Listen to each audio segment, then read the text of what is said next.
Salut à toi, c'est Earl Jax et aujourd'hui on va parler du DCU. Mais avant, générique. Let's go.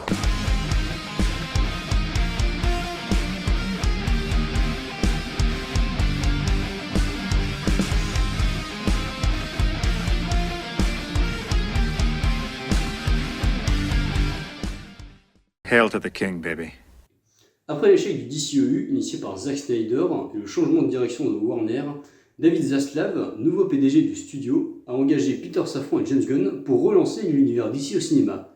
Et c'est pas gagné. On va voir pourquoi. Mais avant, présentons nos protagonistes. On a donc David Zaslav, qui est un connard.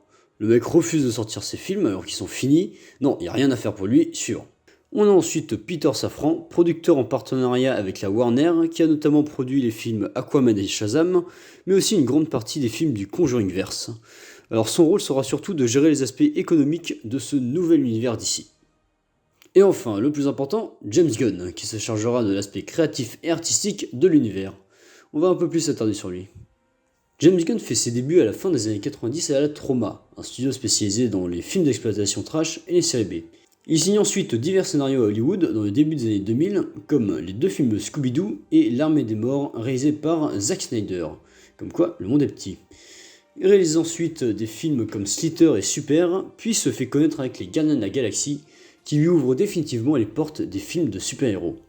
They call themselves the Guardians of the Galaxy. What a bunch of a-holes.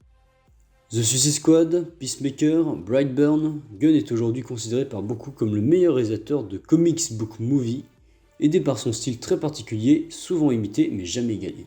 Lui confier la direction de l'univers d'ici est très surprenant vu le style du bonhomme, mais pas inintéressant. Pour l'instant, Gunn et Safran ont annoncé 12 projets pour le premier chapitre de leur univers.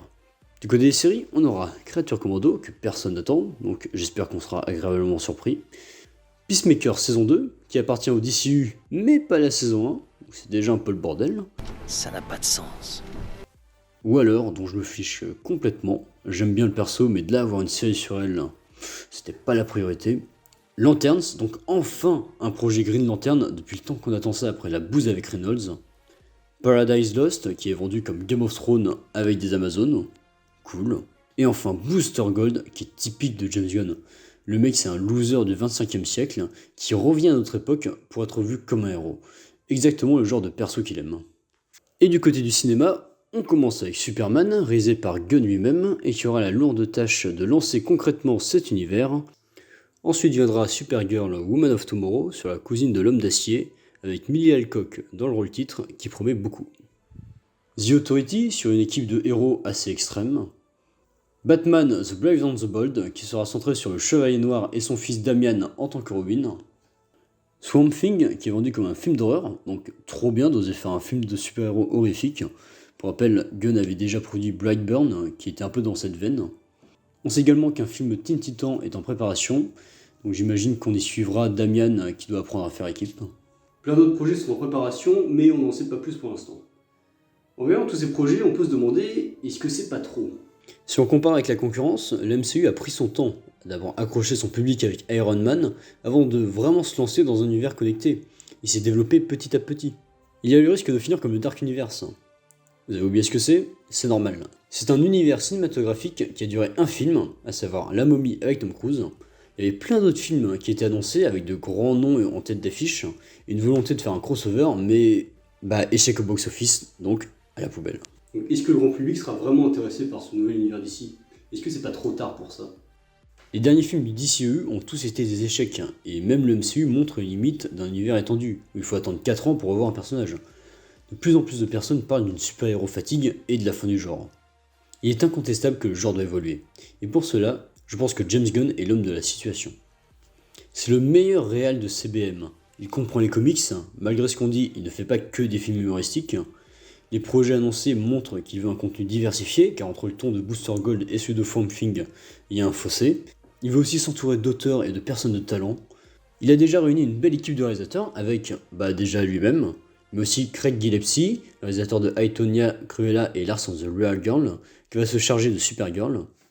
James Mangold, réalisateur des incroyables Logan, Le Mans 66 et Walk the Line, qui va faire Swamp Thing.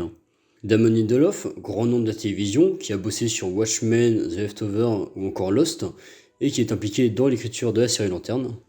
Et Andy Muschietti qui, a réalisé The Flash. Ah, c'est serré. Ça fait mal. Tu sais où ça fait le plus mal? À la bite. Oui, ok, c'est bon, je sais. Mais a aussi réalisé Ça et Mama et devrait se charger du film Batman. À savoir qu'il s'occupera des films The Authority et Teen Titans.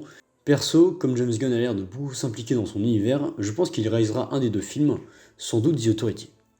Mais bon, c'est bien beau d'avoir une équipe de winners, mais marketingment parlant, commencer avec The Authority et Booster Gold, c'est pas la meilleure stratégie pour attirer du monde. Et aussi, les séries. Marvel a attendu 10 ans à proposer des séries, au moment où la hype était à son prime, et pour beaucoup, c'est ce qui a participé à la perte de vitesse du MCU. Donc, est-ce que proposer des séries dès le début, et qui introduiront des persos importants, parce que les Green Lantern c'est quand même pas rien, est une bonne idée? Faut voir, il y a quand même des gens de talent derrière, donc peut-être que certaines séries réussiront avec des événements, surtout qu'elles seront portées par HBO, grande chaîne de télé américaine. Reste à voir ce que ça donnera, mais on aura déjà un avant-goût en 2025 avec Superman. Ce film devrait nous présenter une version plus lumineuse de l'homme d'acier par rapport à ce qu'avait fait Snyder, qui voulait surtout rendre le personnage cool.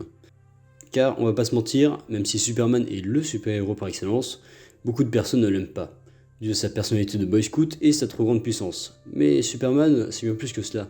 C'est un symbole d'espoir, la promesse d'un meilleur lendemain. Le plus grand exploit de Superman, ce n'est pas d'avoir affronté Brainiac, Darkseid ou Mohamed Ali, mais c'est lorsqu'il aide des gens en détresse, comme un enfant battu ou des personnes suicidaires. James Gunn semble vouloir partir dans cette interprétation du personnage, un Superman plus lumineux, à l'image de celui de All Star et For All Season, dont James Gunn a dit qu'il s'inspirait. On sait également que le film s'intéressera à la vie de Clark Kent au Daily Planet, et c'est vraiment super. J'adore cet aspect du personnage, mais il y a moyen d'avoir de super moments avec l'équipe de Daily Planet. C'est quelque chose qui était pas mal absent des derniers films Superman. Ouais, c'est censé être Jimmy Olsen, ça. Look how they massacred my boy. On sent que Gunn aime cet univers et veut offrir aux fans ce qu'ils veulent, ce qu'ils méritent. Et c'est bien de vouloir plaire aux fans, mais faut pas oublier le grand public. C'est eux qu'il faut attirer en salle pour que ton film marche. Et il y a un grand risque que même si le film est super, les gens n'aillent pas le voir. Parce qu'ils en ont marre des super-héros, parce que Superman a changé d'acteur, ou parce qu'on nous propose un nouvel univers seulement 1 an après la fin du DCEU. Je garde espoir parce que j'ai vraiment envie de voir ce que ça va donner, et parce que j'ai confiance en James Gunn, mais je suis pas sûr. Mais bon, s'il a réussi à faire un film avec un raton laveur qui parle et un arbre vivant à succès, je pense qu'on peut lui laisser sa chance. Sur ce, je te dis à bientôt, et n'oublie pas que le seul avis qui compte, c'est le tien.